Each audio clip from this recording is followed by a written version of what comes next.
জীবনে প্রথমবারের মতো এসেছি কালো আখের বাগানে। ভোলা জেলার এই বাগানে বিশাল জায়গা জুড়েই শুধু চাষ করা হয়েছে ফিলিপাইন ব্ল্যাক আখ। আর আজকে এই আখের বাগানে এসে চাষিদের সাথে সময় কাটানোর পাশাপাশি বাগান থেকে আখ কেটে খাওয়া থেকে শুরু করে আরো বেশ কিছু বিষয় তুলে ধরবো আপনাদের মাঝে।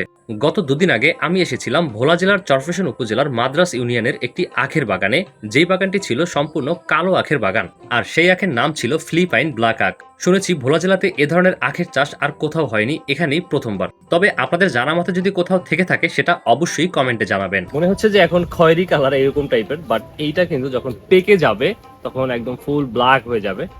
আখগুলো ছিল যথেষ্ট পরিমাণ বড় এবং মোটা, তবে দেখে মনে হচ্ছে এখনই খাওয়ার উপযুক্ত।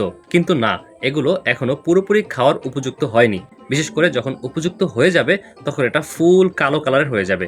আর এ কারণেই এই আখের নাম রাখা হয়েছে ফিলিপাইন ব্ল্যাক। এদিকে বৃষ্টি হওয়ার কারণে আখগুলো নিচে হেলে পড়তেছিল, তাই আখ চাষিরা সেগুলো বেশ ভালোভাবে বাঁশ দিয়ে দাঁড় করিয়ে দিচ্ছে, কারণ যাতে আখগুলো না পড়ে যায়।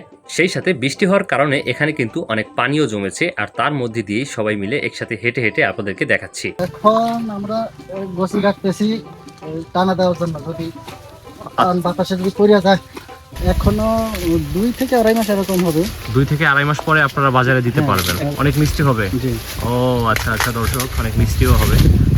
যেহেতু বলেছে অনেক মিষ্টি হবে, তাই আমরা ক্ষেত থেকে একটি আখ কেটে সরাসরি খেয়ে দেখব যে আসলে কিরকম মিষ্টি। যদিও এখনো পুরোপুরি উপযুক্ত হয়নি, তারপরও সেটার কেমন রেজাল্ট হতে পারে আপনাদেরকে দেখাবো। তাই আমরা একটি আখ কেটেও নিয়েছি, মোটামুটি অনেক বড় সাইজেরই। দেখতে পাচ্ছেন একটি আখ কাটা হয়েছে, যেটা এখনো 8 মাস পুরোপুরি হয় নাই, তার আগেই এটা একদম অনেক বড় হয়ে গিয়েছে। একটু আপনি টেস্ট করে দেখেন এখন মিষ্টি করতে, যদিও এখনো আপনার পুরো ইয়ে হয় নাই, মিসুট হয় না। Thank you. একটা জিনিস খেয়াল করেছেন, এই দেখেন এই আখগুলো একদম পুরো কোনো ফাফা নেই, জাস্ট একদম মধুর মতো, পুরো চাকের মতো দেখতে পাচ্ছেন, একদম ভরা।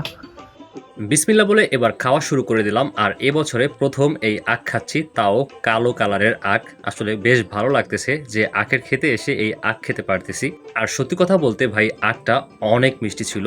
যখন আরো পুরোপুরি উপযুক্ত হয়ে যাবে তখন যে কি পরিমাণ মিষ্টি থাকবে সেটা আমি এখনই বুঝতে পেরেছি। আমি মোহাম্মদ আমাজউদ্দিন, উপসহকারী কৃষি অফিসার, চর মাদ্রাজ ইউনিয়নের এই চর আফজার ব্লকের। বাংলাদেশের চর এলাকার আধুনিক কৃষি প্রযুক্তি সম্প্রসারণ প্রকল্পের মাধ্যমে আমাদের এই কৃষক মোহাম্মদ জুয়েলকে এই প্রদর্শনীটি দেওয়া হয় ফিলিপাইন ব্ল্যাক আখের। বর্তমান তো দেখতেই পাচ্ছেন আল্লাহর মতো অবস্থা, মাত্র 7 মাস বয়স এখন। এখনও 2 থেকে আড়াই মাস পরে এটা সম্পূর্ণ ম্যাচিউরড হবে এবং মিষ্টি হবে। বাকিটা তো আপনি দেখতেই আছেন।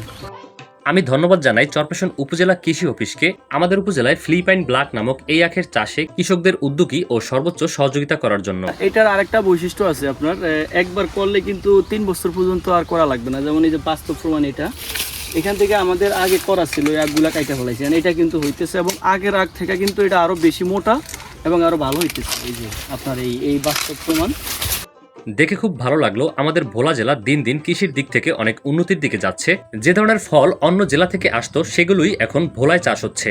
তো আপনারাও যদি এই ফিলিপাইন ব্ল্যাক আখ চাষ করতে চান তাহলে আমার সাথে থাকা উপজেলা কৃষি অফিসার এমাজউদ্দিন ভাইয়ের সাথে যোগাযোগ করতে পারেন। তার নাম্বার আমি দিয়ে দিয়েছি কমেন্ট বক্সে এবং স্ক্রিনে। ভালো থাকবেন সবাই, দেখা হবে নতুন ভিডিওতে। আল্লাহ হাফেজ।